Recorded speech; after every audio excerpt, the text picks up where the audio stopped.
Good morning and welcome to this historic occasion as we gather for the inaugural celebration of the Bates Athletics Hall of Fame. My name is Chris McKibben, and I am the Assistant Athletic Director for Communications here at Bates. Today, we honor and preserve the legacy of those who, through their participation, support, and dedication, have made exceptional contributions to intercollegiate athletics and have brought distinction, pride, and excellence to Bates. We are delighted to share this milestone with all of you, and we thank you for joining us in celebrating the very first class of inductees. Now, I am delighted to invite President Gary W. Jenkins to the podium to open this morning's program. President Jenkins.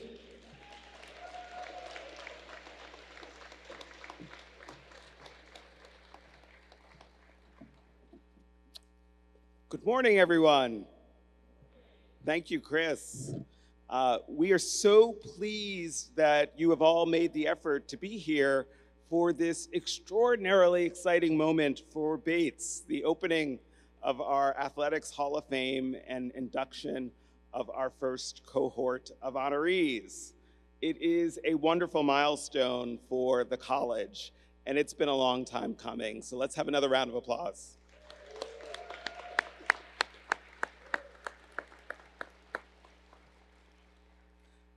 I want to offer special thanks to the selection committee, who were charged with the not so inconsiderable task of identifying an inaugural class of inductees out of over 300 nominations. Thank you so much to our committee for their outstanding work.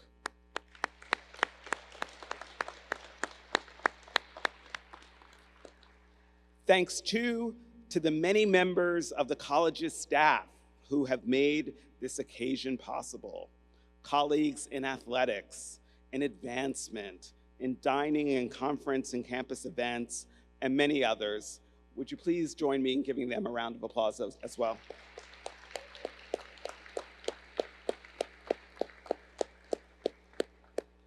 So, excellence in athletics has long been, I think, a cornerstone of the residential liberal arts experience. At Bates in particular, athletics helps create community on campus and connections among alumni, families, and our neighbors in Lewiston. The power of athletics is exemplified by today's honorees. To a person, they have made meaningful contributions to our campus culture and left legacies that have remained strong years after their time as Bates students. Today, we honor 10 remarkable inductees, 7 athletes, 2 coaches, and 1 team, as well as 7 legacy honorees, each of whom has passed on. Legacy honorees are individuals whose athletic achievements and contributions to Bates occurred more than 50 years ago. Now, I know that you all are anxious to learn more about these folks and get to the heart of our celebration, so that's what we'll do today. But I just want to say it's a great day to be a Bobcat.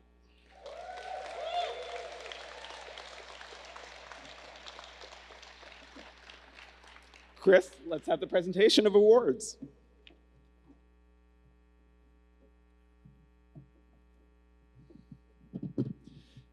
Thank you, President Jenkins. This morning, we will honor 10 inductees. From the class of 1969, James P. Murphy, football student athlete and women's basketball and women's soccer head coach.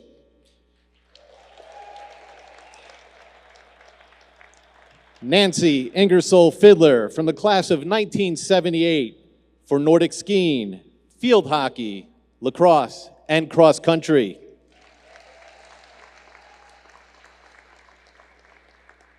Rachel R. Clayton, from the class of 1990, who competed in volleyball, basketball, and softball. Rower James Andrew Byrnes, a member of the class of 2005.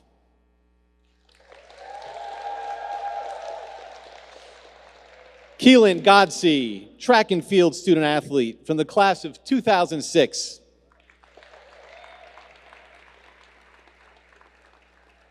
Soccer, basketball, and lacrosse student athlete, Margaret W. Coffin from the class of 2008. William David Pless, men's track and field, and member of the class of 2013.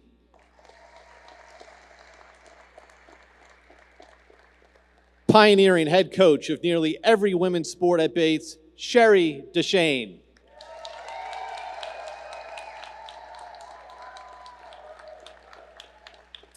Legendary men's cross country and track and field head coach, Walter Slavinsky.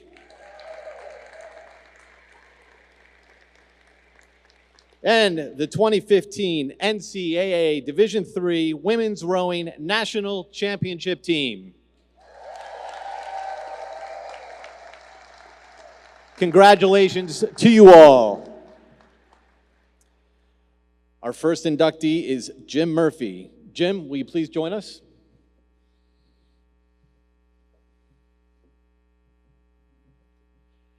Jim Murphy was one of the finest student athletes in Bates history and perhaps the football program's greatest quarterback.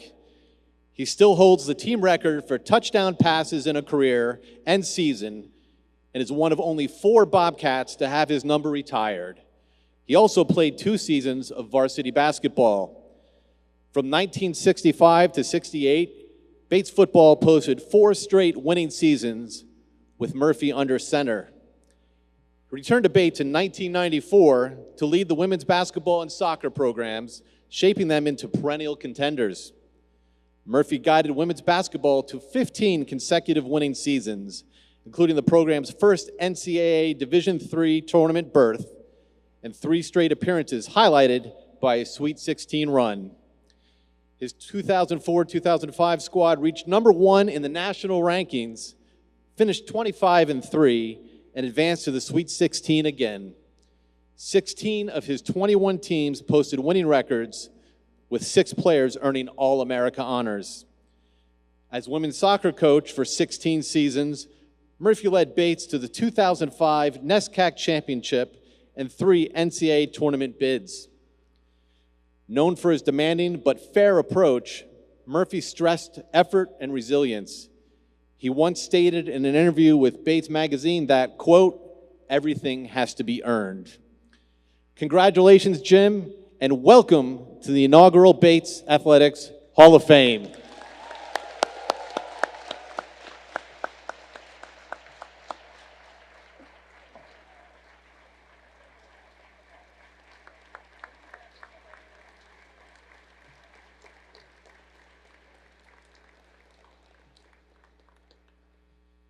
Our next inductee is Nancy Ingersoll Fiddler. Nancy?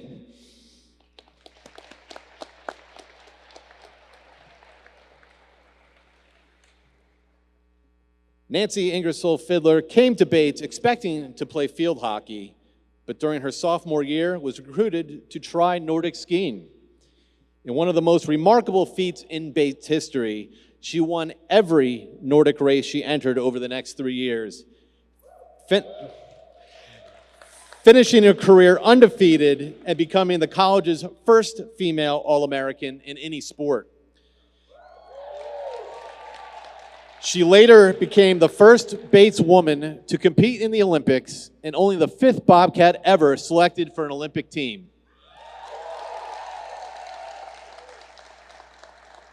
Her athletic impact went beyond skiing. With broad interests, she helped introduce women's club lacrosse and cross country, both of which later achieved varsity status during the early years of Title IX. After Bates, Fiddler earned a spot on the U.S. ski team where she competed for 8 years. She raced in 4 world championships, 2 Winter Olympics, and numerous World Cup events, often finishing as a top American in international competition. She was ranked among the world's top 20 cross-country skiers and won an astonishing 14 U.S. national titles. Congratulations, Nancy, and welcome to the inaugural Bates Athletics Hall of Fame class.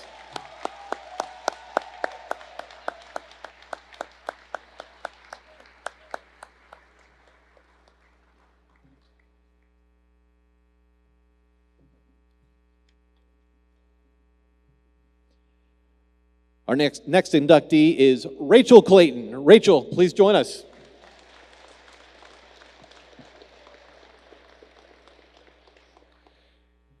Recruited to the volleyball court from the softball diamond, Rachel quickly rose to national prominence in just 3 seasons. She led Bates in every hitting category, ranking nationally in kills and hitting percentage. With her as an outside hitter, the Bobcats went 111-8, winning the 1987 Northeast Championship and the 1989 ECAC title with an undefeated season.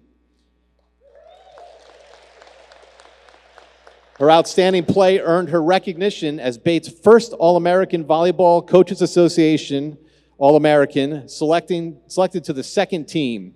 She was also voted New England's most valuable player and earned all-region honors. Rachel's impact was just as great on the softball field, where she played for fellow Hall of Fame inductee Sherry Deschaine. She set 22 school records, 5 still standing today, and her bat and glove helped Bates land in the NCAA Division III record book. A 4-year letter winner, captain, and MVP of the Maine Association of Intercollegiate Athletics for Women, Rachel was also a New England Intercollegiate Softball Association All-Star and the NCAA Division III national leader in RBIs per game and home runs.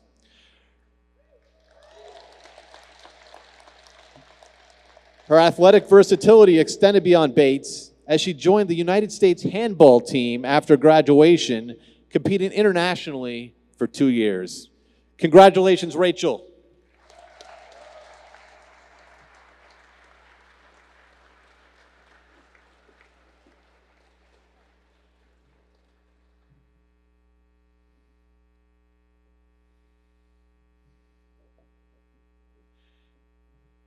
Our next inductee is Andrew Byrnes. Andrew, please join us.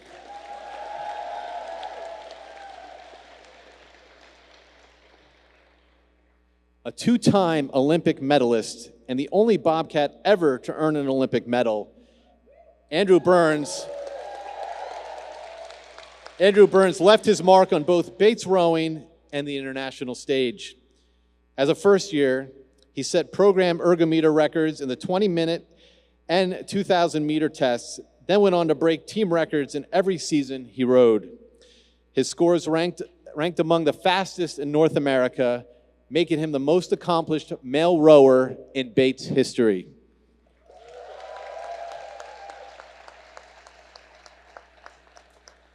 Byrnes' power translated to the water. After 2 straight invitations to the Canadian National Under-23 selection camps, he earned a spot in 2005 and won bronze with the Canadian men's 8 at the U23 World Championships in Amsterdam. He reached the pinnacle in 2008, helping Canada's men's 8 capture Olympic gold in Beijing.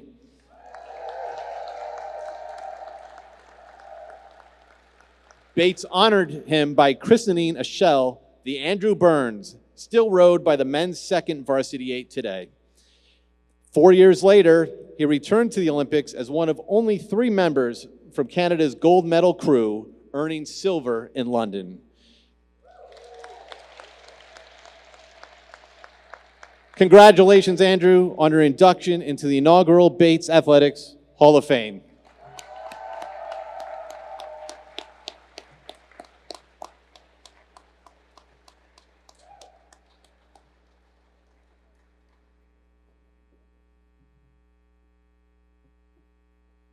Our next inductee is Keelan Godsey. Keelan?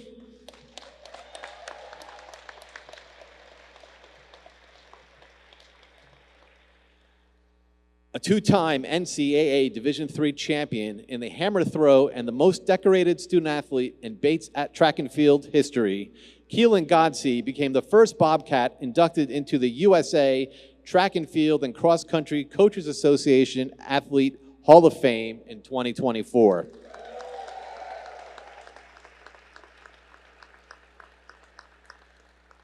At Bates, Keelan earned 16 All-America honors, with his lowest national finish being fourth, and set school, meet, facility, and Division III records, particularly in the hammer throw. He also excelled in the discus and 20-pound weight throw, holding records that still stand today. His accolades include 2 New England Region Track and Field Athlete of the Year awards, selection to the NCAA Silver Anniversary Division III Track and Field Championships team, and qualification for 3 USA Track and Field Championships while still a student athlete.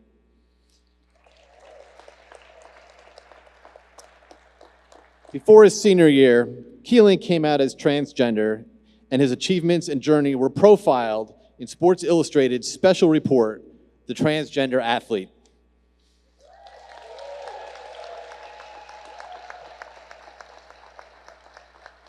After Bates, Keelan continued to excel in the women's hammer throw, eventually earning him a spot on Team USA for the Pan American Games.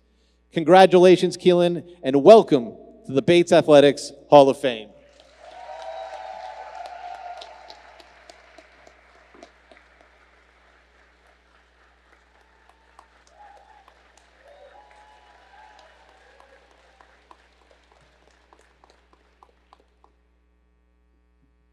Our next inductee is Meg Coffin. Meg?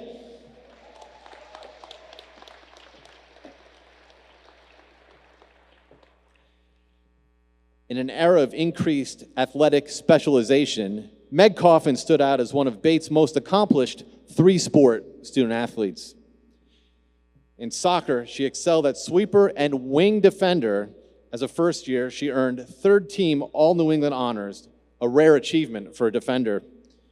Her sophomore year brought 1st team All-NESCAC, 2nd team All-New England, and team MVP recognition.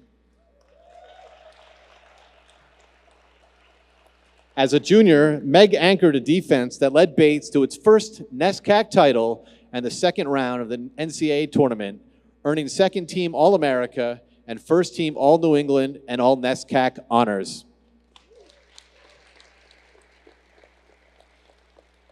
Returning to sweeper as a junior, Meg anchored a defense that propelled Bates to its first NESCAC title and to the 2nd round of the NCAA tournament. In basketball, Meg started as a first year and helped Bates reach the NCAA Sweet 16 while holding the #1 national ranking for 3 weeks. By her junior year, she led the team in scoring, rebounding, blocks, and steals, set a program record for field goal percentage, and was named the NESCAC Player of the Year, as well as the WBCA and D3Hoops.com All-American.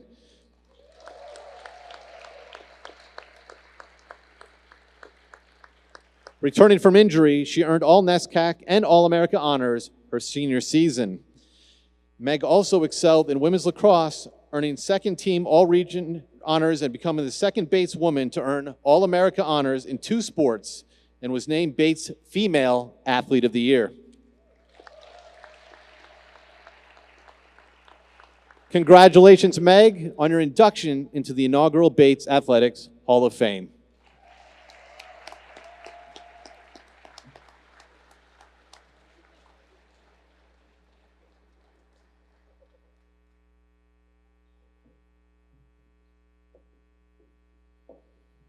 Our next inductee is David Pless. David, please join us.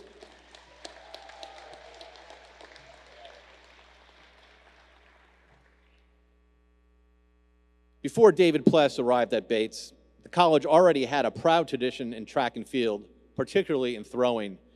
David quickly became a defining figure in that legacy. He was Bates' first men's 10-time All-American and 3-time NCAA champion in a men's sport.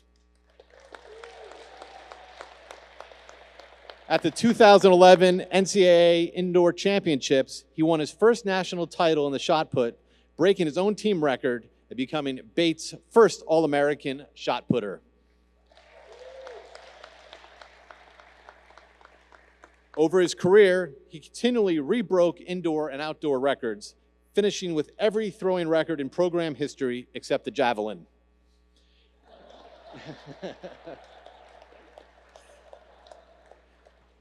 In 2012, with David leading the way, Bates captured its first New England Indoor Championship and NESCAC title, followed by its first Outdoor New England Championship.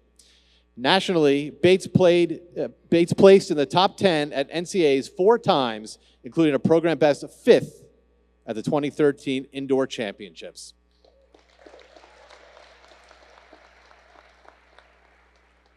The late head coach Al Farashidi called David, quote, the consummate gift, noting that few athletes combine exceptional talent with dedication, work ethic, and coachability. Congratulations, David, on your induction into the inaugural Bates Athletics Hall of Fame.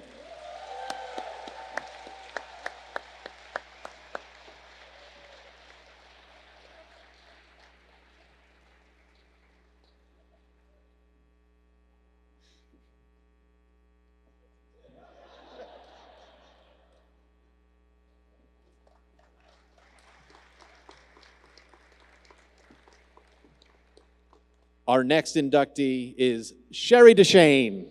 Sherry, please join us.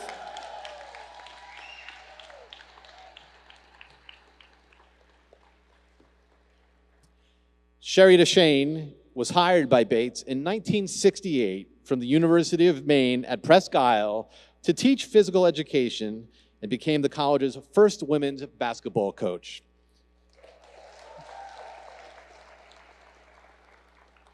Over a 30-year career, she had a hand in nearly every women's sport on campus. She served as head field hockey coach for 26 years and head softball coach for 21, while also coaching women's lacrosse, volleyball, and assisting with track and field. She even led varsity badminton and bowling during her tenure.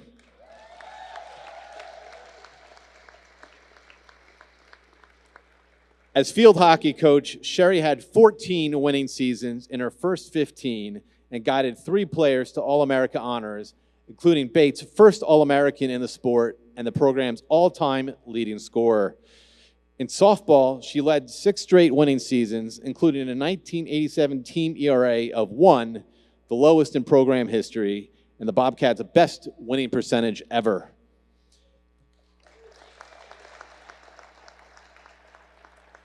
When Nancy Ingersoll-Fiddler approached her about starting a women's lacrosse team, Sherry helped make it happen, despite never having coached the sport. Former coach Carolyn Court noted, quote, Sherry's student athletes were challenged to work to their full potential while forming friendships that would last a lifetime. Congratulations, Sherry, and welcome to the Bates Athletics Hall of Fame.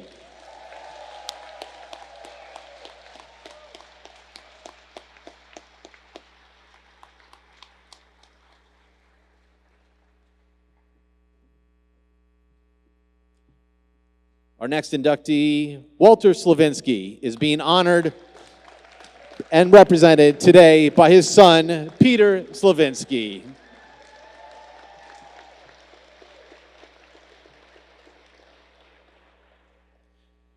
Walter Slavinsky retired from Bates in 1995 after 43 years of coaching, leading his track and field and cross-country teams to 726 victories, 5 undefeated seasons, and more than 20 Maine state championships and 4 regional titles.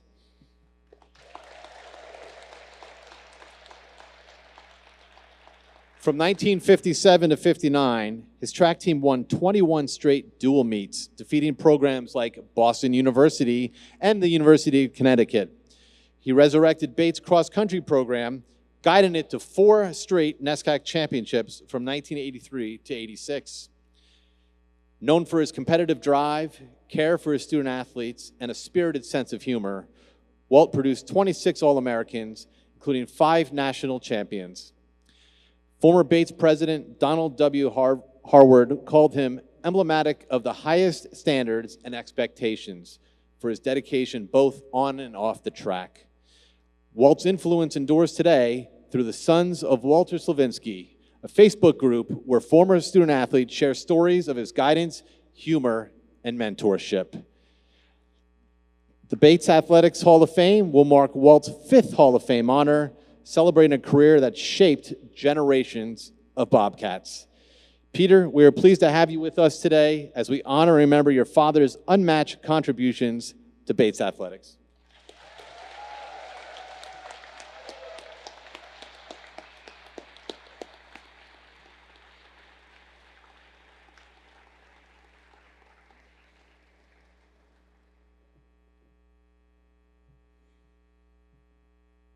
Finally, will the members of the 2015 NCAA Division III Women's Rowing National Championship team join us on the stage?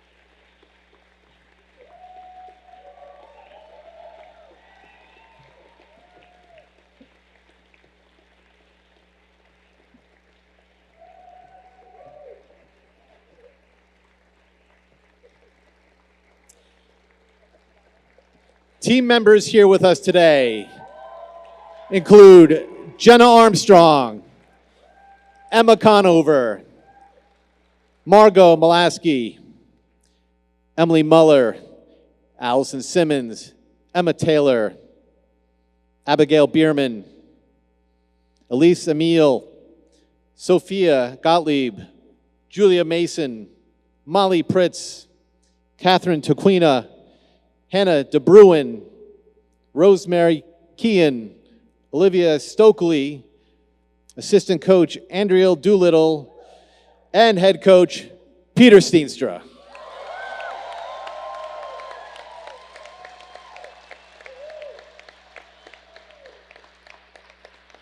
Led by Coach Steenstra, women's rowing captured the first NCAA team championship in Bates history in 2015, edging out defending champion Trinity by a single point in the final standings.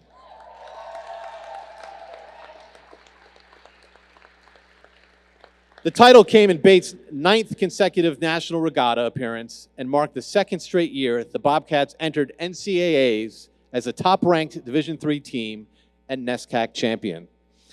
Bates started by claiming the gold medal in the 2nd Varsity 8's grand final, powering into the lead early on and never relinquishing it. Bates won the 2nd Varsity 8's grand final for the 2nd straight season, taking the lead early and holding it through the finish. A 2nd place result was all the Bobcats needed to secure the program's first NCAA team championship.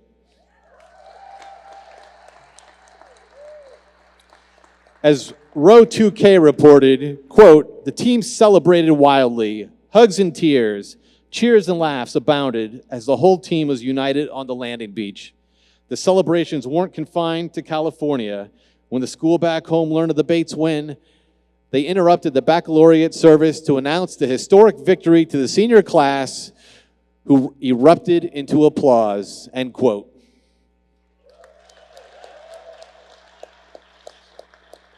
Bates' 2015 women's rowing team made history with a thrilling, hard-fought championship that highlighted the depth, determination, and unity of the program. Congratulations to you all, and welcome to the Bates Athletics Hall of Fame.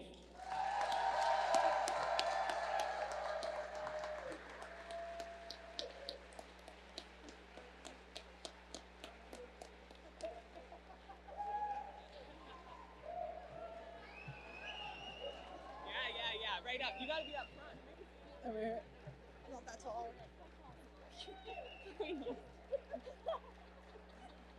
All right.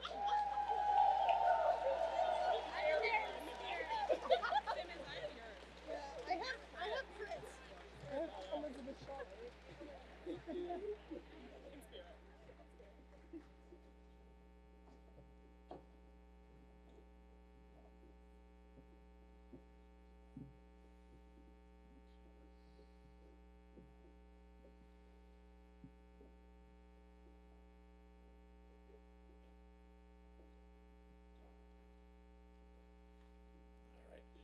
One last applause for our inductees.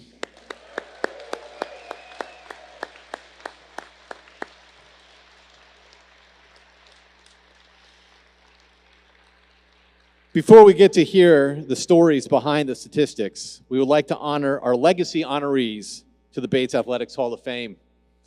Legacy honorees are individuals whose athletic achievements and historical contributions to the college community occurred more than 50 years ago. By recognizing their enduring spirit, the Hall of Fame celebrates not only their individual legacies, but also the rich historical impact they have on shaping the college's athletic program for generations to come. Our legacy honorees include Oliver Cutts from the class of 1896, Raymond B. Bucher from the class of 1922, Russell H. Chapman from the class of 1931, Arthur H. Blanchard Jr. from the class of 1950, from the class of 1960, N. John Douglas and Rudolph V. Smith, and Howard S. Vandersea from the class of 1963.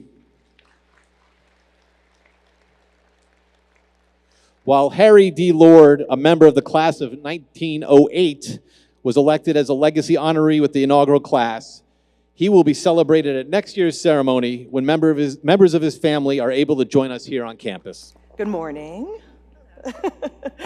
Thank you both for being here, and again, congratulations on this honor. Andrew, we'll start with you, and first say thank you for making the trip from Victoria, BC. Quite the haul, and I think speaks volumes of your commitment to this program.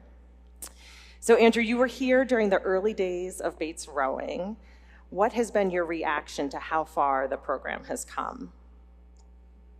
Well, first of all, I'd like to just say thanks to you and the Bates community for honoring me with this award. It's great to be recognized. Very pleased to be here as well. I've been back to Bates campus for 10 or 12 years or something like that, so see how everything has come along is great. This is when I started rowing at Bates, it was quite a different feel. We had rowed out of a barn in the boathouse, had a sand floor. I think we'd just become a varsity team a few years before. And so to see the progress that's been made with rowing and the national championships that seem to be won or contended for every year now is really great progress. And I think it speaks to the support that Bates gives and the coaching staff especially, who establishes this community of success amongst rowing, because every 4 years, of course, college athletics, you have a whole new group of students, right? So what is persisting is the team, the environment, and the coaching as well. So I think it speaks a lot to Peter and the rest of the coaching staff for what they've created here. Absolutely. And I think having both of you here today just speaks to that legacy that continues to live on. So Jenna, if I may, making history like you did in 2015 with all of your fabulous teammates, what was the most memorable part of Bates women's rowing run to NCAA championship? So similar to kind of what Andrew said, I wanted to thank you for, first of all, for bringing us all here. For us, this is like an amazing opportunity to bring the whole team back together. We're getting a bit of feedback. A little feedback. There we go. We're good. We haven't been together, I think, in 10 years. So That's this incredible. Was just a great opportunity to bring us all together. So thank you for the award. So for us in the run into that NCAA championship, I think the most memorable part for us was actually a couple weeks prior. We had our New England championships, and that event's pretty exciting because you have everybody racing. The men, the women are there, the novice eights, the third varsity, all the way up to the first varsity eight. And at that particular race, I just remember our race was at the end of the day. So we had on our computers at the time, I don't think we had smartphones then, we could see the race results coming through. And all of a sudden we're watching our novices coming through and they're winning. And our third varsity eights are coming through and they're winning. And our fours coming through and they're winning. And I think there was this kind of moment in the camp at that point where you're like, we could clean sweep this whole thing. And I think in our brains, that was kind of like, at least for me, that was the first time where we were like, we could not only win New England's, but we could probably win NCAA's as a team. And I think that was like the most exciting part of that run. It was all that hard work that we had done as a collective, as a group, from the bottom of the team all the way up to the top, was all kind of coming together in this one exciting race. And then of course, the women came through the 1V, we won our race. And then the most exciting, I think that was the first time the men's 1V actually won New England's. Yeah. And it was, I don't know if I was more excited about our win or theirs. And there's this incredible photo. The photographers actually missed their finish because they were so focused on the women's squad, you know, being so excited for the men having won this for the first time. So I think it was that full team kind of experience a couple weeks prior to NCAA's that was the most memorable for me. Thank you for bringing that to life, and I think certainly you can see it today.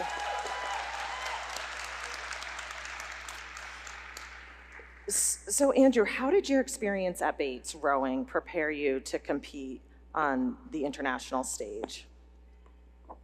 I think I started rowing fairly late in my high school career. So when I got to Bates, it was the first time I was really, I would say, part of a formal and rigorous and planned out program, right? I think to be in a group setting, a training environment like Bates, where you had people next to you who were pushing each other, challenging themselves to achieve great things, and not just on the rowing team, but the Bates community as a whole, right? You see other people at Bates who are pursuing things academically or artistically that are challenging and achieving those goals, and it's motivating. It's, to see people setting high goals and achieving them, right? And it makes you want to do that as well. And a lot of that same environment is what we have on the national team. When I was training at the National Training Center in Canada, was you have people next to each other, they're all pushing each other. On any given day, one person may be excelling and one person may be struggling, but you see people next to you who are motivated and are achieving great things, and that's motivating to you. And so I got a very good exposure to that environment here at Bates, and that set me up well for training and competing on the national team. Excellent. And we'll allow all the applause.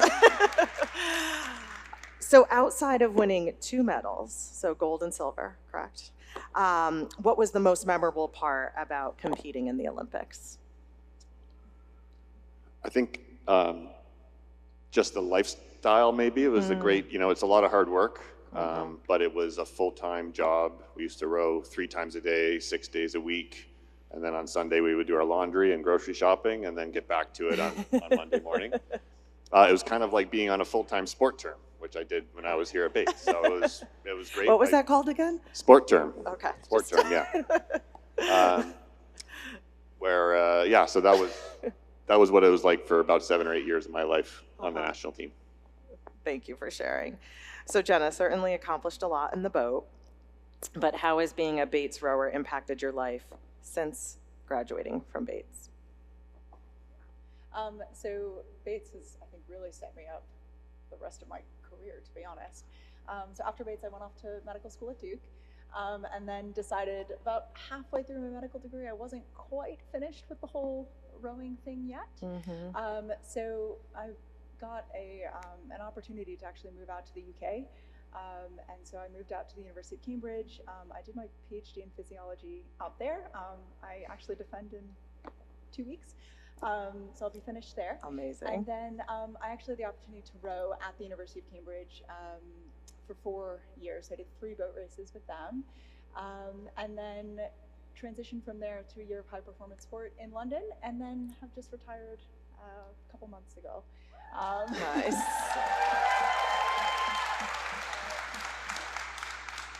So it's a little bit of a different, I think, story than Andrew's in terms of, the national team in the Olympics. But I think one where Bates really set me up with the skills, and Bates Athletics really set me up with the athletic ability to then be able to use that to kind of make the next step in my life. And it's really, I think, given me an opportunity to expand both my academics and my athletic career. Excellent. Well, I will just say, Jenna, I think your story there and Andrew's as well really brings to life the spirit of being a student athlete and being rigorous and focused in the classroom and, in your instance, on the water. So thank you both for bringing these stories to life, sharing these memories with all of us, and in particular, celebrating the legacy that is Bates Rowing. So again, congratulations. Thank you very much.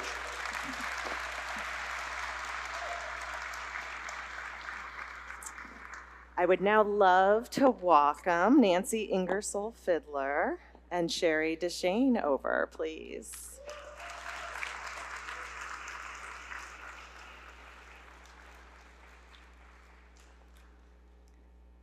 Good morning. You may sit wherever you'd like.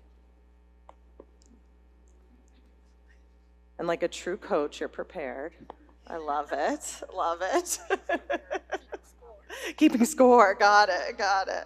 Well, again, good morning. Welcome. Congratulations. Personally, I'm really honored to meet the two of you. I've heard quite a bit about you over my time at Bates, so glad to have you back.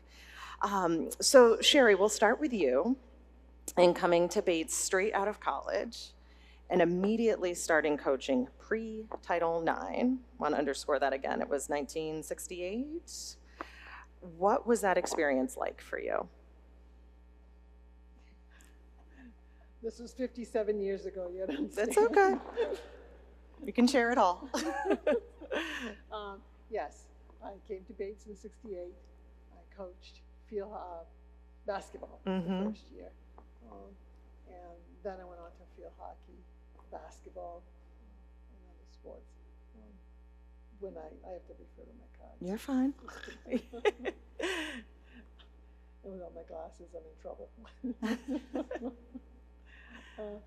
I was a faculty rank instructor, and my name was Sherry Abbott. Got it. Which is, I don't think many people know that because it went on to that class. Yeah. My name was Sherry Abbott.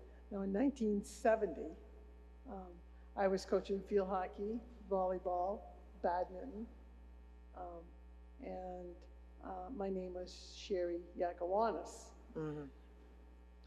So in 1984, I was coaching bowling, lacrosse, and field hockey, volleyball, and let's see what else. I've been retired for 27 years, and I retired in 1998. And most people call me Coach, Yak, or Sherry. And the moral of the story is, if you're going to change your name, you ought to expect to play the 3-season, 3-sport rule, where you are coaching continuously the whole time. You don't get a break. So don't change your name. I do have to add, I think Ira Weldman, when he was looking up history, as he was going through my files, he thought I was 3 different people. And then realized, because I coached so many sports, that I perhaps was one person. Love it, love it. Well, so that you were busy. We put you to work, and we really thank you for creating the foundation for women's athletics, largely here at Bates.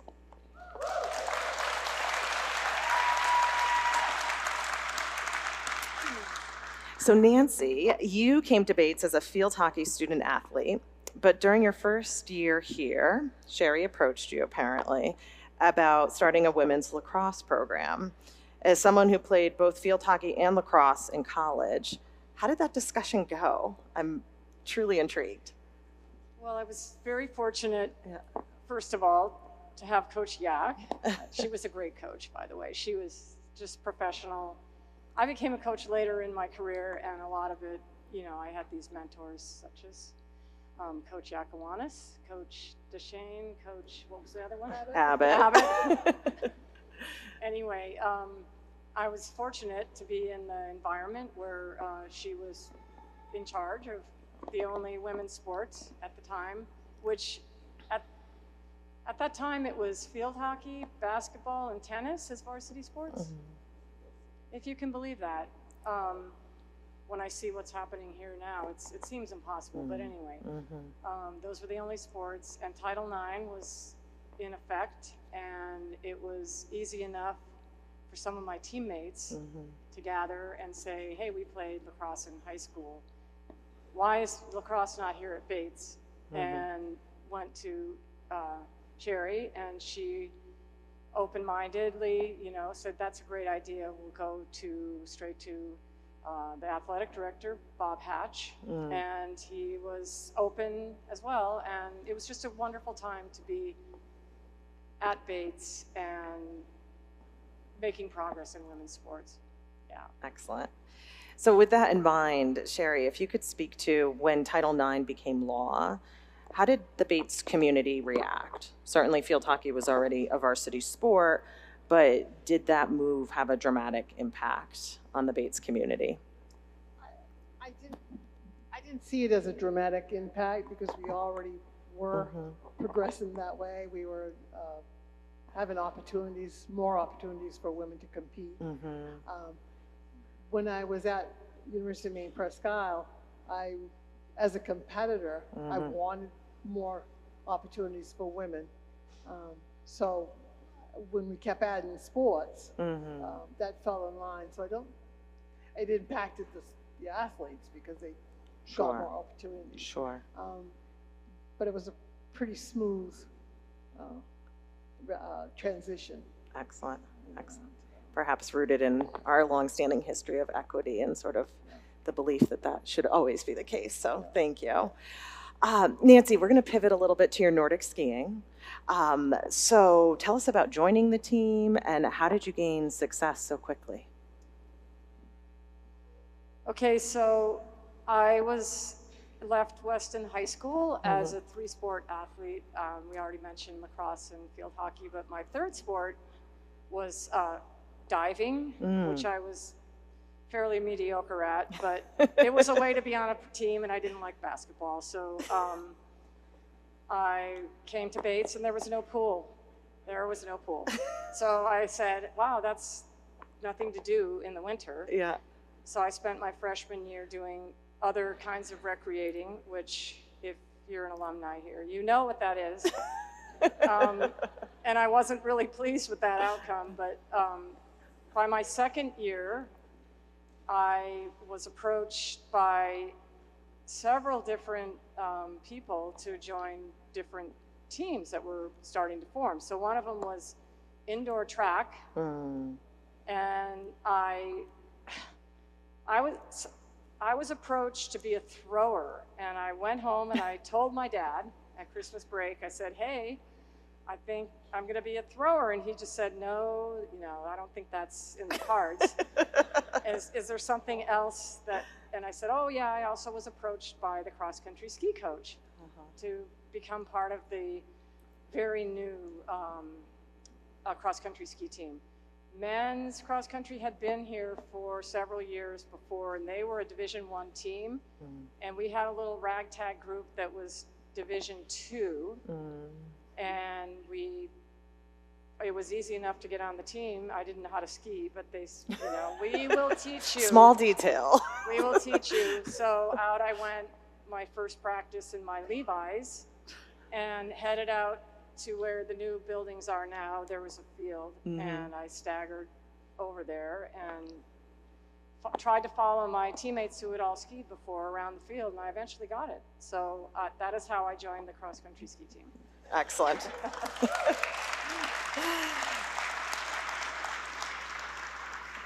So certainly that's how you got it originally, but it landed you in the Olympics.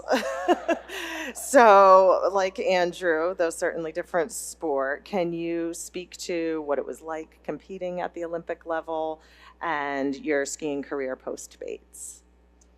So all of it was accidental, as the very beginning was. It just kept going like that. I skied 3 years at Bates in the Division III, after which point the team progressed into Division I, which I was really happy for the new skiers.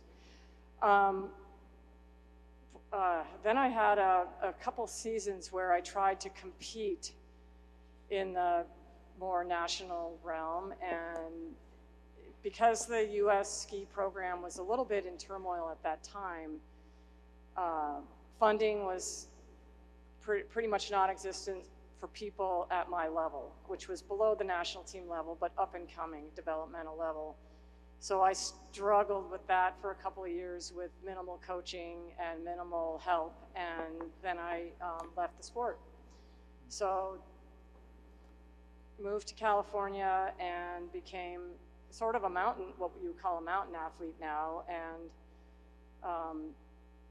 stayed fit.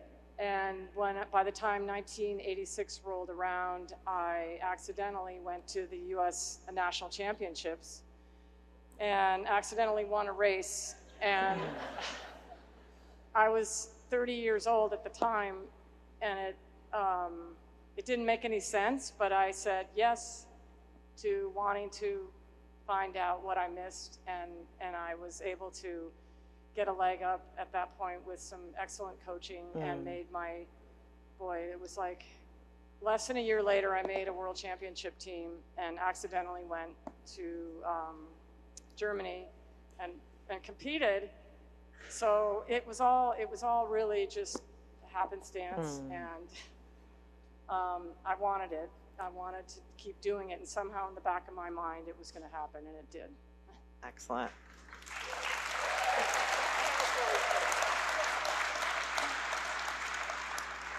Well, you're very humble, to say the least, Nancy. Clearly, immense athletic talent and that fight inside you. So thank you. Sherry, would love to finish with you just speaking to, you said 57 years ago you came to Bates, decades of coaching. How has coaching changed over time? Yes, that is a big one. Well, recruiting was the big change. And having to coach 3 sports every year really took a lot of time. And I was not a student of the computer, so that took a lot of time. It was all that, and being just the head coach laid on my shoulders to do all that. So that was a big change. Sure. In the coaching. I'm from old school. Techniques are techniques. Yeah. And whether you're coaching volleyball Uh-huh. or field hockey, you approach it the same way. Different faces, of course. Different equipment sometimes change the game and the skills. But the methods are, I think, I have not been in it for 27 years. I'm not sure how it is now, but they pretty much. You follow. I had an instructor at Bates that just believed that if you knew all the sports, and she even introduced us to pickleball. Believe it or not, that was back in 1965. Sure. I was in.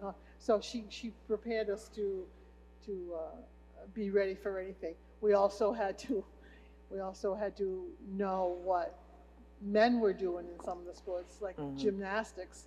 And we had to try at least to perform on the rings in gymnastics and the horse, which was challenging.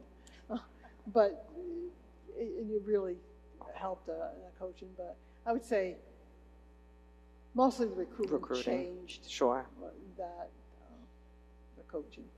Well, thank you for sharing, and thank you both for bringing your stories to life for all of us.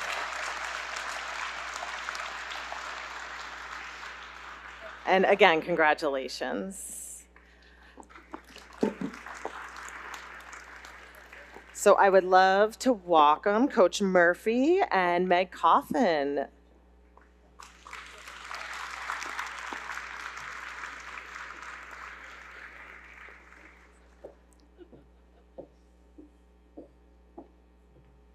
Hello, good morning again. So this is fun as I think about when I started at Bates. You were a first year on the core. Coach Murphy was one of the figures, to say the least, in the athletics department. So to be here full circle with you both is really special. So again, congratulations. So Jim, or if I may say Murph, you're a Mainer. Can you tell us a little bit about what drew you to Bates in the mid-60s? And what it was like joining the Bates football team as a first year back in 1965. even more being a part of the winning class of 1969, which we celebrated earlier this fall. What was that all like, and what makes that group in particular so close? Well, first of all, I got to say to Meg, she carried me for 4 years in soccer and basketball, and now she's going to have to carry me again in this interview. She's got you. But it's funny about the influence. At the time, Bates did not have a math requirement, and given my poor math skills, I thought that was a real bonus, and that was the influence me. But anyhow, one of the football coaches at Portland High School was Jerry Davis, and he was a Bates grad. And, you know, he brought me up here, and I had a chance to talk with Dean of Admissions, Bill Lindholm, arguably one of the most revered Bates graduates and a tremendous human being. So right away, that was impressive. And then I got to meet with Coach Hatch. Yeah. And that went very well. And there's little things that happen. I remember Coach Hatch had a sign in his office, and when he became AD, bring it up, it did it. And it said, what you do speaks so loudly, I can't hear what you say. And that, even though I was a senior in high school, that really meant a lot. You know, and then coming to the football program, you know, I'm a hick from Portland, Maine. I didn't know what was going on, you know, so, but it was just a fun 4 years, and being able to compete for Bates. As I told the players all the time, I think being a member of a team at any level is a lot of fun, but being a member of a team at the college level just enhances the whole college experience. So I was very fortunate to be able to play the 4 years here at Bates. Thank you, thank you. So years later, Meg would come to Bates and play, as you alluded to, both soccer and basketball for Coach Murphy. Can you, Meg, take us back to that time and how the opportunity to play multiple sports came to be for you? Sure. I was incredibly lucky to be recruited by Coach Murphy for both sports, and I think that he coached both was both a testament to his coaching ability and his love of athletics and of Bates, and also it made it easier for me to have a coach who was on board to be a multi-sport athlete at the collegiate level. Not every coach who I talked to felt that way, and some were clear about that, but Murphy was always supportive of me and of soccer and basketball in a way that felt really genuine and out of knowing how much I loved both and how I could never choose one or the other as a favorite, supported that and supported me in that process. So I was really grateful at the time and now. Excellent. And Coach Murphy, so apparently there were signs early on that you were going to be a coach. When you would play football, teammates recall you making your own plays, calling your own plays as quarterback. So was becoming a coach always in the back of your mind? And then how did you go from football to then basketball and soccer as a coach?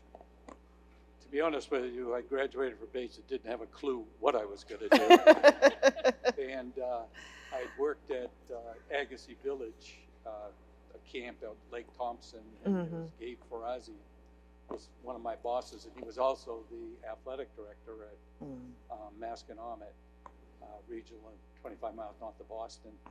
And they were looking for a English teacher, and I had enough credits, and so I ended up spending 25 wonderful years at Masconomet. And basketball, I coached the JV boys basketball team right away, and then in soccer was kind of a different. It was kind of interesting as you were talking about Title IX. Yeah. It gave a lot of the land. In 1977, Masconomet was going to start a varsity girls soccer program and a varsity girls volleyball program. And the AD came to me and asked me if I would be interested in coaching either of those. And volleyball's inside, soccer's outside, fall, New England, my decision was made on the weather, to be honest with you. And Like so a that's how Mainer. I ended up coaching soccer Yeah. all those years. Excellent. And clearly with great success. So appreciate that story there. So Meg, you again had a great career, Bates soccer, basketball, and then also lacrosse. However, it wasn't always easy, wasn't a linear path. You in fact came back from a significant injury late in your career here at Bates. So how did you overcome that adversity and finish as strong as you did? I was incredibly lucky to have the Bates community behind me. I think anyone who's played sports here knows that it's not an individual, it's not a coach, it's not a team, it's the full school, and the Lewiston community as well. So I think with that support, with a fantastic athletic trainers program that I was able to access and have recovery help and support with, it felt like the right thing to do, and it was a decision that I felt fully supported in. It's hard to come back from an injury. It's hard to have a season-ending injury. It was the only one I'd ever had. And then it made everything that was on the other side of that all the better, that I was able to play, I was able to compete, I was able to be with my team again, which is so hard to do, because when you recover from an injury, it feels like you're doing it on your own, but being at a place like Bates made it feel like others were there with me as well. So being able to come back and play was a gift, and I'm incredibly grateful. Excellent. So Jim, can you tell us about Meg as a soccer and basketball student athlete? You said she carried you, so what was she like as a student athlete? Well, first of all, her athleticism was off the charts. And, you know, that's an important component, obviously, but what was equally important was how competitive she was. She just wanted to win, and she would do anything to help the team achieve our goals. And the other thing to me that was very important was what a great teammate she was. The other players revered her. She was just part of the group. I remember one time going to recruit a soccer basketball player, but when she came out of game, she would sit at the end of the bench and have no interaction with her teammates. And so I was no longer interested in her, but Meg was the exact opposite of that. And I do remember she would, you know, when she was recovering from her injury, she was, I think you were working at Kennebunk or something at some store, but she would be there all the time for the fall workouts. And, you know, it was really remarkable to see that and inspiring to see that. And so coaching Meg was a privilege and a pleasure. Must be incredible to hear, Meg. And so, in turn, can you tell us a bit about Murph as a coach? Sure. I think Coach Murphy was, I don't know who said it in the description, but that he was a demanding coach. And it was, and held a high expectation every day, every drill, every game for every player. And did that from a foundation and a place of believing in us as a team and individuals, and believing in what we could accomplish. So I think that was a tremendous combination of high expectations and a high level of care and love and community. It was also really fun, which I really, and he was often very funny. And so that, I would say, you know, brought joy every day to what we did. And I think, you know, I know I and all of my teammates would have run through a wall for him. We believed in him, and he believed in us, and it, you know, sometimes that can be magical. Well, thank you. I can.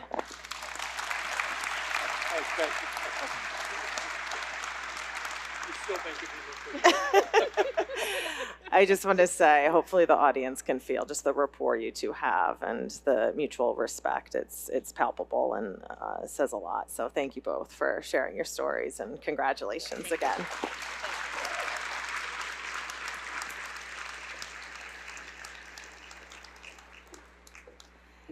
So now it's time for our throwers. If I could have David Pless and Keelan Godsey come forward, please.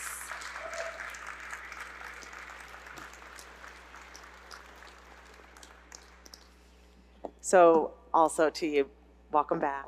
Thank you for being here. Absolutely.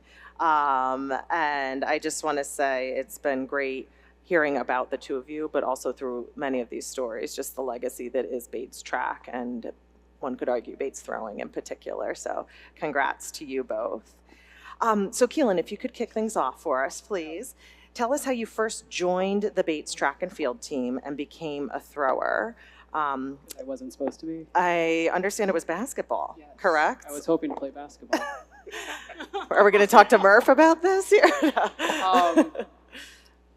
I never tried out, actually, Got so it. I never actually even made it. That was the plan. And then Coach Woodhead, I think he knew my roommate. I mean, you got to remember this was over 20 years ago, so forgive me if I'm a little fuzzy on some of the details. He saw me. I was a little bigger than I was now. Yeah.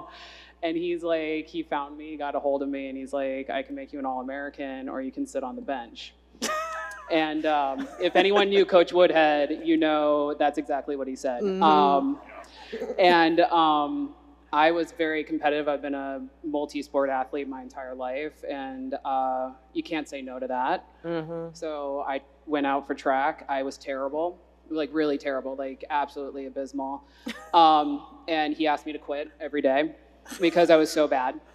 And I showed up just to piss him off, to be really honest, and just to be a royal pain in the butt. And it clicked probably around January, February.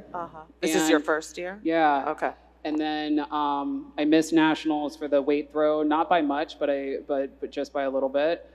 And then I picked up the hammer, and I got incredibly lucky in that I found the sport that I was meant for. And not everyone gets that honor, and I did. And it just clicked, and it went on from there. Love it. Thank you for sharing that trajectory.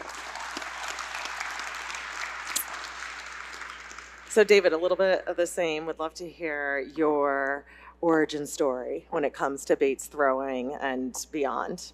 Absolutely. So first of all, I'm excited to be on the stage with you, Keelan. I always thought I would just be looking up. But seriously, I don't think I can tell this story without gratitude. So I wanted to express that first to my wife, who's supported my career every step of the way, as well as my family. Most importantly, also Al Farashidi and the entire men's and women's track and field team. Would not be here without them. Love it. So, the story. When I was graduating from high school, I had a mentor named John Smith at Asheville School. He was Bates track and field in 1994, and he told me this legend of this man named Joe Woodhead, who was at Bates College, and Bates was a great academic institution, as well as maybe there were some opportunities to play sports. And so in the summer of 2008, I toured, and Al Farashidi actually took me. And when we got to the end of the tour, he said, David, your marks aren't, super great. I cannot get you in. You are going to have to get yourself in.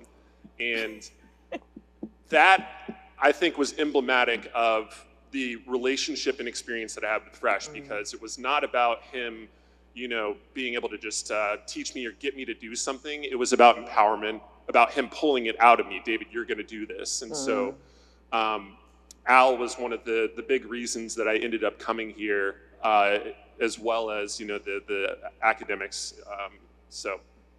Excellent. Thank you. So, Keelan, you expected to win a national championship. I love hearing that it was a challenge from Woodhead there. In the hammer when you were a sophomore, but unfortunately fell just short. So tell us how that fueled you to go on and win a pair of NCAA championships the next 2 seasons. I came in ranked first. I was super nervous. I was young. I hadn't had that kind of pressure yet. I still threw pretty good. I got second. That's not too bad. Not too shabby. I'll be really honest. I wasn't good at keeping a cool head at that point. And I think, Coach Court's here. who she was there with me. I think she can attest to that. I wasn't always good at keeping a cool head, and I learned how to after that, and I learned how to compete better, and I learned a lot. But you know, I still was super proud of that second place because I think it made me a better thrower for the rest of my career, and it made me a better teammate as well because I think it, I think it just helped me grow. Excellent. And David, you alluded, forgive me, love all the applause. So David, you've certainly alluded to the Bates throwing legacy and how impressive it is and how that legacy got conveyed to you as Coach Al Farashidyan recruited you. So how have you helped that live on since your time at Bates? The legacy of track and field, it looms large, and it is extremely storied. I'm extremely proud to be a part of it. It preceded me, it goes on into the future. So yesterday afternoon, I had the opportunity to go and meet with the Bates throwers down at the newly renovated throws area and watch them practice and to see the cohesion in that team as well as the acknowledgement of the legacy. I could tell they all felt like they were part of something bigger and they were excited to be there. And for me to watch, 8 of those throwers out there in the fall at captain's practice there because they see the potential of what greatness could look like of setting that standard, that wasn't something that necessarily existed when I was coming up. I had to force, some of the people with Chris and Ethan to practice in the fall. So I loved seeing that. The legacy is strong and it lives on. Thank you.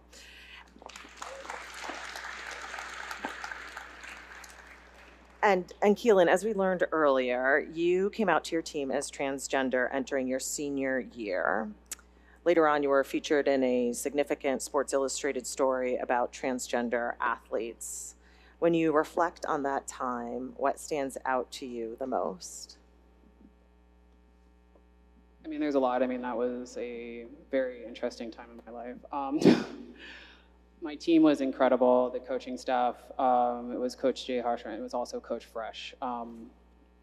Coach Fresh was actually the first year I got to work with Coach Fresh as a student athlete was that year.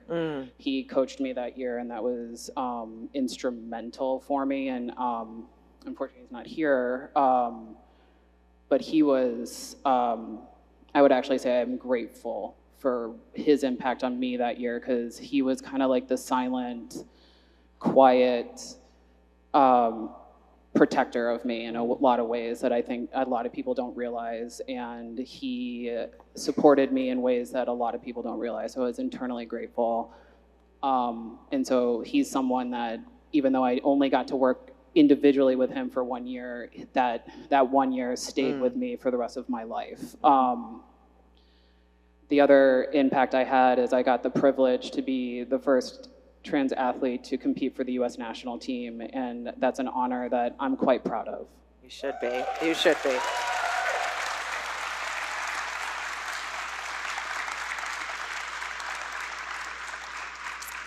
I'll just say thank you for openly sharing your story, and I remember on campus, it was monumental for Bates and certainly, clearly, significant for you, so thank you for sharing. Absolutely. David, what was it like, we're gonna go back to the circle here, so what was it like winning your unprecedented 3rd straight national championship in indoor shot put? The feeling was definitely overwhelming at the time. It was the culmination of years of training, and for people who are unfamiliar with how it works, the coach of the athlete who wins nationals actually gets to present the awards, and so that hug with Fresh was one of the best of my life. But I would say the national championships were great, but for me, what really stood out most were the experiences that we had as a team and the individual contributions, because I think that track and field is a metaphor for life. We were indoor 2012 New England Division III champions, outdoor 2012 NESCAC champions, outdoor 2013 New England Division III champions, which are all first for the track and field team. Track and field, there's a bunch of individuals that are all in their kind of silos of different sports. And to get them to work together for a collective goal is very difficult. I mean, you see the same thing probably, in offices, and that's a problem that I've been wrestling with, in my working life. But those teams, there was a palpability of the captains that were involved in each of the different areas, throws, jumps, sprints, distance, and to see everybody bought into that, every point mattered and everybody contributed. And what I remember most about my track and field career are the celebrations in the middle of the field as a team. That was what was most important to me. Love it.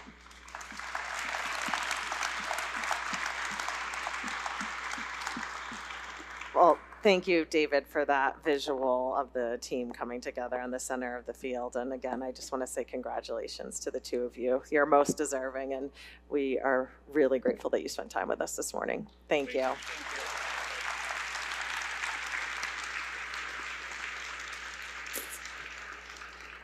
So finally, but by no means least here, we will hear from Rachel Clayton and Peter Slavinsky, Walt's son, who is here representing the Slavinsky family. So please come forward.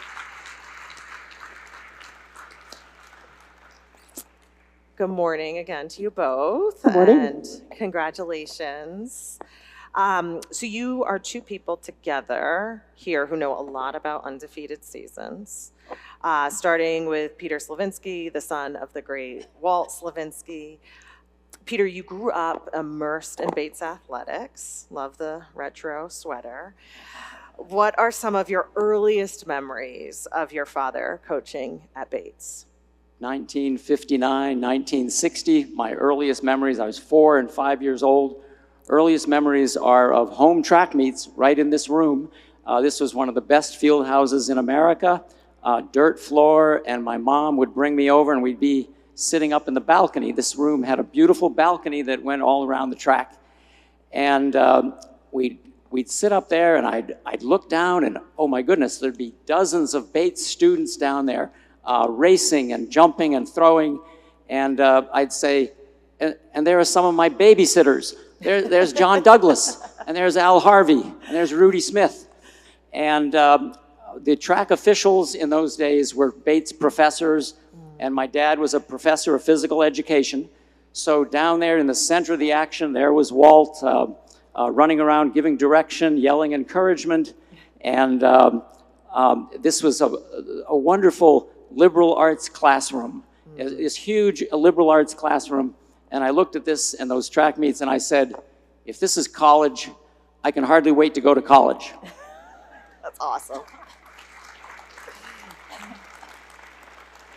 As someone who has heard about this building and its history, really love you bringing that to life for all of us. So Rachel, I'll turn to you, and I cannot believe that you barely played volleyball before coming to Bates, or at least that's how the story goes, and didn't even play as a first year, correct? Correct. So how did you end up joining the team and excelling in such a short period of time? Sure. I do want to say thank you, first of all, to Bates and to President Jenkins and certainly the Hall of Fame committee for putting on such a wonderful event today. And yes, I do agree.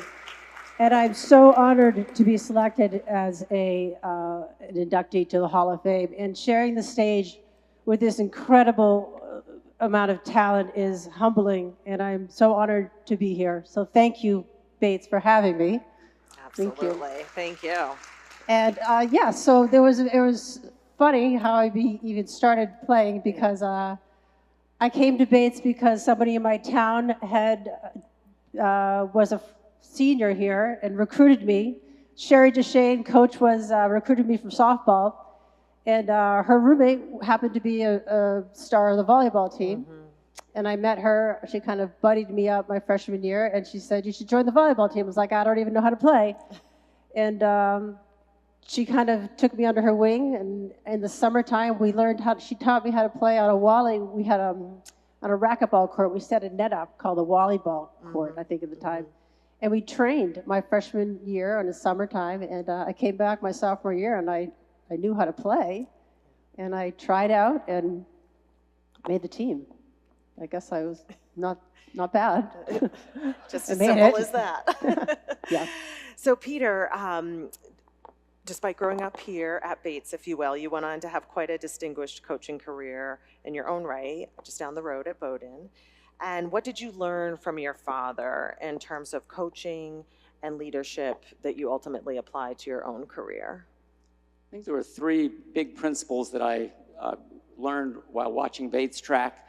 The first one was preparation. Bates teams outworked other teams. The second principle was motivation. Walt, for those of you who remember him, Walt was a perpetual motion motivation machine. He'd get on the track at practice and he was motivated and it was infectious, but he also expected everybody else to be motivated too. So people were motivated to work hard and get better. And the third principle that I tried to carry forward was Walt's emphasis on character. So Walt grew up in Pennsylvania coal mining towns. And these Pennsylvania coal mining towns, they were tough. There was a lot of poverty. It was the Great Depression. It was a rough place to grow up.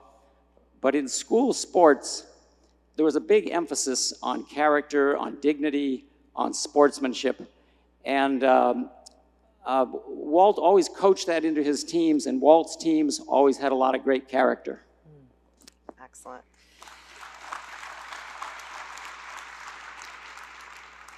So Rachel, we're going to go back to that word undefeated again. And regarding the undefeated 1989 season for Bates volleyball, what made that year's team so special?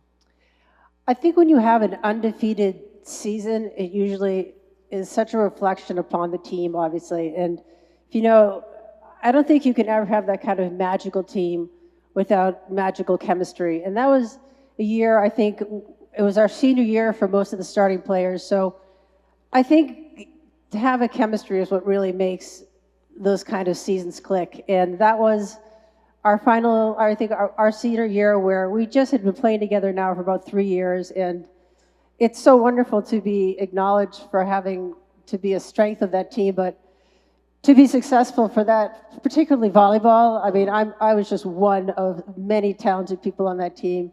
So it was just really, just to have the friendship and the bond and the experience of playing together and literally the chemistry of being able to make it all click at the right time. And we were just really good that year.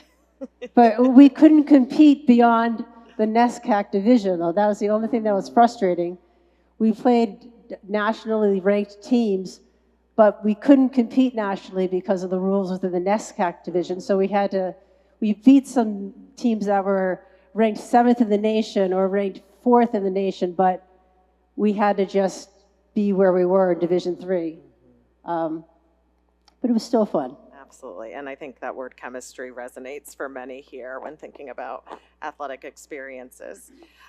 So Peter, I'm going to ask you if you could choose just one Walt Slavinsky story. Because I imagine there are many in the crowd, but just one who embodies him as a coach. What would that story be? This is a story I don't think I've ever told before, so you'll hear it for the first time. It's 1987, and Bowdoin has an opening for a head track coach, and I applied, and I was one of the 3 finalists for the Bowdoin track position. And Walt had been coaching at Bates for 35 years at that point, and he had many stretches of 20 years in a row without losing to Bowdoin. And Bates dominated Bowdoin during Walt's career.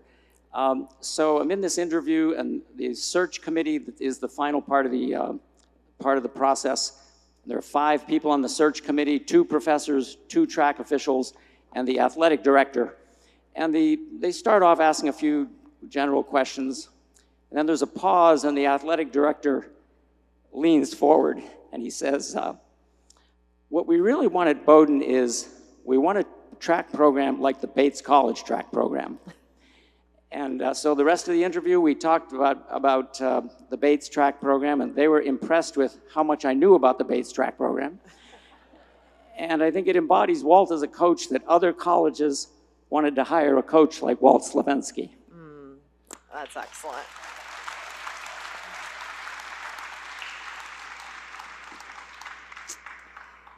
So Rachel, we talked about volleyball, but you also played basketball and softball. And then you had an interesting post-Bates career playing for the United States handball team. How did that come to be? Well, it was interesting because I was playing volleyball in upstate New York with the team, and somebody had approached me from the national handball team, and at the time they were recruiting heavily. They were trying to find female athletes that could run, jump, and throw, basically. And they asked me to come out and try out at the U.S. Training Center out in Colorado, and after I graduated, I did, and it was what a crazy fun experience. I ended up making the U.S. team, and traveled with them for a couple of years. I had a wonderful experience traveling all over Europe playing for the USA, and it was great. It was, I made it out there for 2 years and then moved on because I wanted to do something else as we were about 4 years out of the Olympics, and it was, 2 years was enough. Yeah. I just wanted to go on and do something else. So it was a lot of fun. Great experience. Fun to think about how nimble you were as an athlete. Thank you very much. Absolutely. It was fun. So again, I just want to say congratulations, Rachel. Congratulations, Thank you. Peter. Thank you both for being here, and we're really, really thrilled to celebrate you both. Thank you.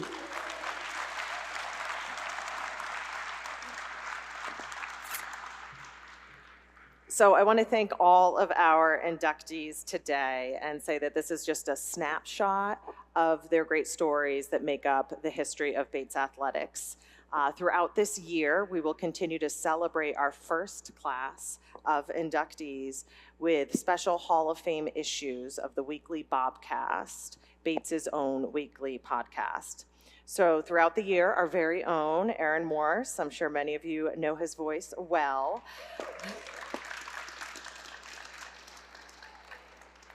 Aaron is our Associate Athletic Communications Director and will interview our inaugural Hall of Famers, and we will then have the privilege of gaining even deeper insights to their stories. So stay tuned for the Bobcast.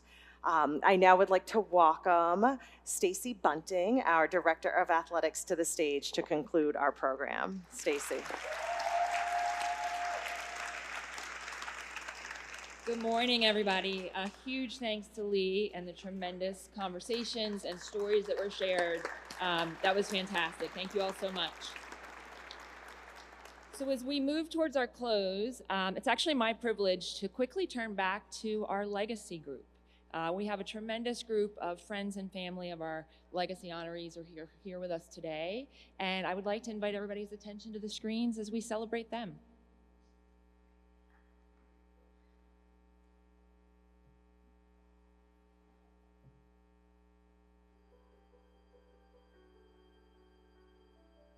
In 1893, Bates played its first full football season, finishing 5-2, with lineman Oliver Cutts, class of 1896, as the star. After returning from a broken leg he suffered in 1894, he eventually anchored a run that saw Bates go 14-5 over 3 years. Cutts later became an All-American while studying law at Harvard, played on a national championship team for the Crimson, and went on to coach at Purdue and Washington, before returning to Bates in 1922, where he coached the football team for a pair of seasons and served as the director of athletics until 1938. In 1948, the Boston Post named him to its all-main team, the only 19th century player honored.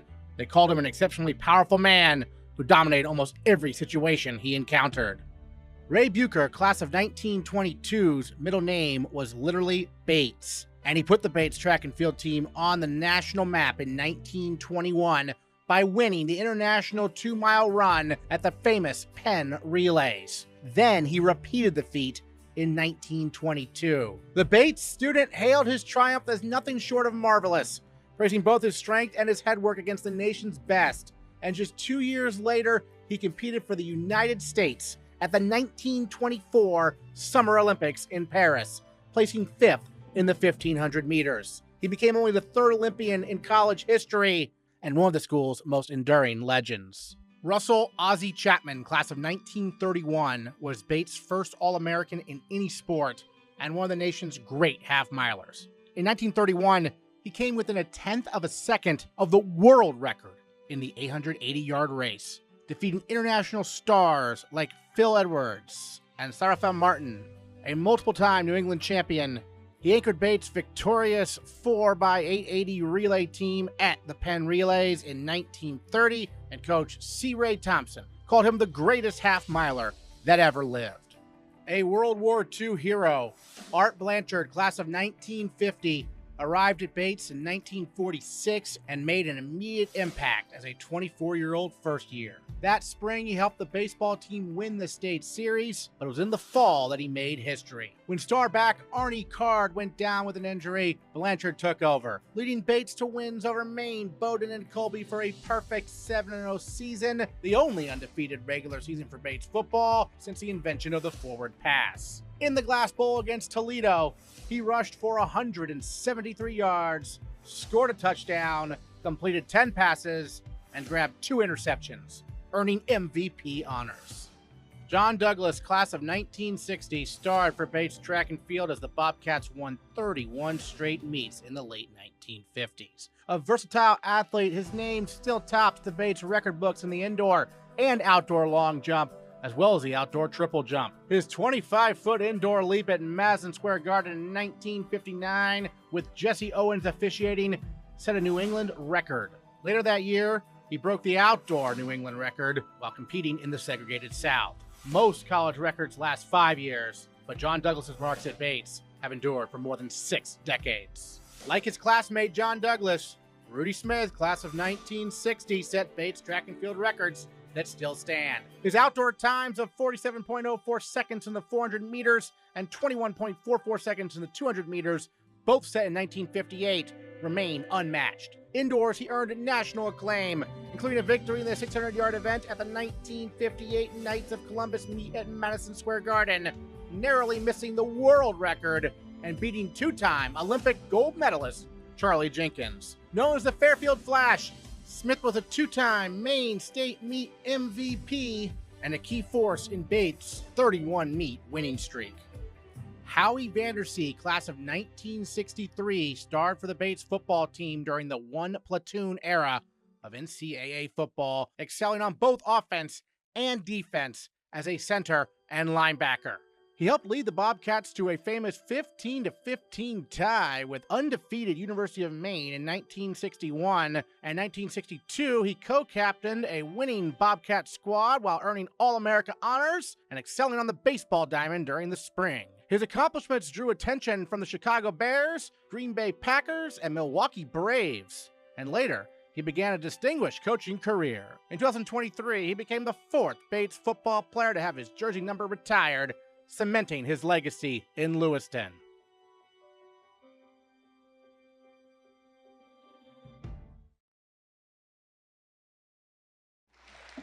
Thank you again to Aaron for that tremendous video, and what a special look back at the history of Bates athletics and all we're celebrating today. Once again, it's an absolute honor to be here. It's a privilege to be on the stage with these folks representing Bates in the way that they do, and to mark this special occasion and recognize the remarkable athletes and coaches here with us today. As we close today's ceremony, I want to reflect on what we've experienced. We've honored not only extraordinary accomplishments, but also the lasting impact that these individuals have had on our Bates community.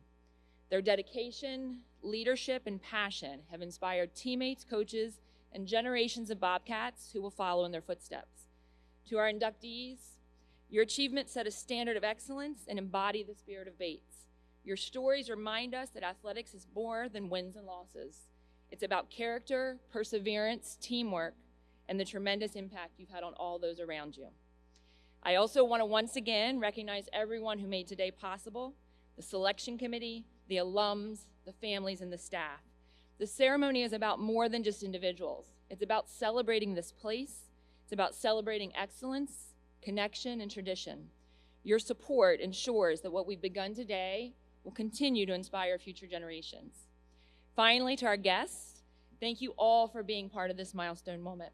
Your presence, your energy, your applause have helped create the very spirit this Hall of Fame represents, a lasting tribute to the pride, passion, and excellence of Bates athletics. Congratulations again to our inductees and our legacy honorees. We're proud of you, we're grateful for you, and we're excited for the chapters you're yet to write. Thank you all for joining us today. As President Jenkins said at the open, it is a tremendously great day to be a Bobcat. Thank you.